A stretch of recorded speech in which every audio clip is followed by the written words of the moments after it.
Oh, hi Call of Duty fans, welcome to another video, and well, we haven't really been pushing much of the COD content out because it's pre-season, not really a lot going on apart from sort of the Paris news, which, I mean, I might delve into a little bit from the rumoured roster, although, you know, we can't necessarily talk on rumours too much because it's not guaranteed as of yet. It's a bit of a weird one, isn't it? I think, you know, you look at players like Scraps coming in, yes, okay, that makes a lot of sense. The rest of the roster, though, hasn't necessarily filled me full of confidence. I mean, Gunjar is a player who was around for a long time and near the top, always causing problems in and around the top 8, top 12, but realistically didn't really do anything last year whatsoever and has managed to find himself a spot when there is a lot of players who were on CDL rosters last year, hasn't made the spot. There was a lot of players who did better on Challengers, hasn't made the spot. I mean, it just makes absolutely no sense. Well, I mean, it does in a certain respect. Of course, there's Theory coming in as coach, they're good friends. Yeah, I mean, it's one of those. I absolutely think that Paris have, you know, they've not really seen much ambition with the roster, I don't think, and sort of one of those where they're just getting by, but we'll see. You never know. Sometimes these teams can come on to do well. I mean, if you look last year at Florida, they were looked at as a team who really didn't have a chance, and they went on and did okay on the odd occasion, so you never know what could happen. But we're going to be talking about Challenger specifically today, whilst you're watching me badly try to play Call of Duty Cold War, of course. We're playing Dirty Bomb, and the reason for that is because it does rank your guns are very, very nice and quick, and it's quite fun, and I actually quite enjoyed it. It's just something different to play instead of cracked out multiplayer. You know, Hardpoint isn't really fun at the moment, which is what I really want to play.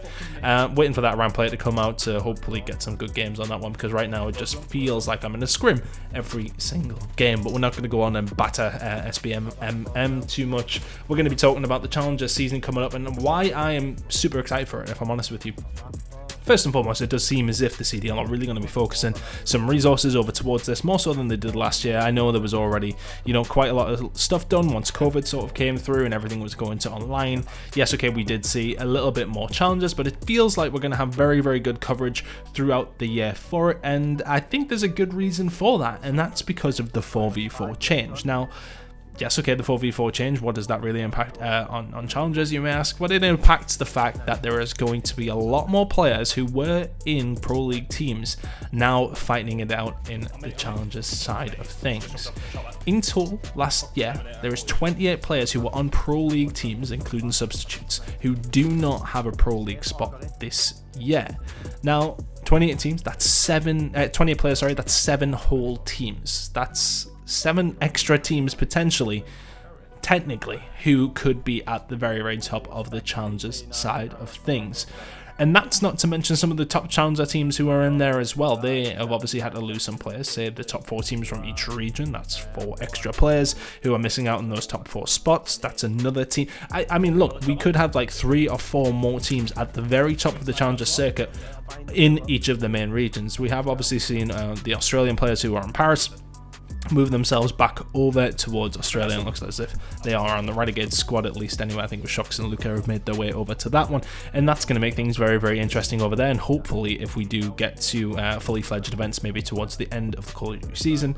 But realistically, these Challenger scenes are going to be super interesting to watch. I mean, last year, typically in Europe, we did see a big mix of things. We did mostly have SNG and War going up against each other throughout the year, and there was crazy finals, one after the other, every single week. Of course, we had a few outliers in that one with teams like BDS who were sort of in and around that top 3-4 as well. But then on top of that, I'm looking at Europe specifically, and I'm seeing players like Zed, players like Wuskins, without a team, without a roster. These guys are going to challenge teams like War, challenge teams like SNG throughout the whole year, who, I mean, look, I absolutely believe that War and SNG were as good as some of the CDL teams last year, and I feel as if they could have, you know, maybe competed towards the mid-range of that one at least. You know, some of the Call of Duty we've seen out of them was very, very solid, and it was consistent from them as well, and it would have been really interesting to see a mix towards the end of the year like we usually would in COD Champs each year, but Unfortunately, we didn't get that one, but at the end of the day, this is all sort of theoretical. You know, some of these players who did come from these Pro League teams may choose just to put themselves into, well, maybe a bit of a remission. Maybe they're just going to sit back, stream, etc. We've seen players like Rated, we've seen players like Tommy, who were substitutes and fully fledged players last year, move into the streaming side of things, so we have lost some players in that respect. But at the same time, Challengers is more stacked than it ever has been. And it's going to be interesting. It's going to be really, really interesting. It seems as if the CDL are putting more into it, which is what we love to see. And if that is the case, then we are going to see more of it. We're going to see some of these Challenger players get some of the recognition they do deserve. And honestly, I think we're going to see some fantastic Call of Duty. And, you know, some guys will be sort of saying to themselves, well, why would I want to watch Challengers? Why am I not just watching the Pro League? Honestly, for me, I think, as said, the competition is going to be phenomenal at the top. There's some very, very good players who have not made it into teams. They're going to be jumping into some of these Challenger rosters and mixing it up, and we're very excited to see what happens in the Challenger circuit, and we will be keeping an eye on it all year long. Very, very excited to see how things go out on a better competitive game than we had in Modern Warfare, to say the least. You know, I feel as if this is going to be a lot more balanced. I mean, we've already seen that plenty more changes coming in from the developers immediately. The MP5 got nerfed immediately, although some people are arguing that that was probably not the wisest of choices, considering the AR meta right now. After the Faras went missing, the AK and GAs all over the shop, we really don't know what's going on with the meta right now, but hopefully things will get figured out. But the positive things are is that things have been changed, so hopefully we will have a better competitive game. But just a quick one, just to give my thoughts on the Challenger side of things and where that is going to go. I'm going to start commenting on the pro side of things as soon as rosters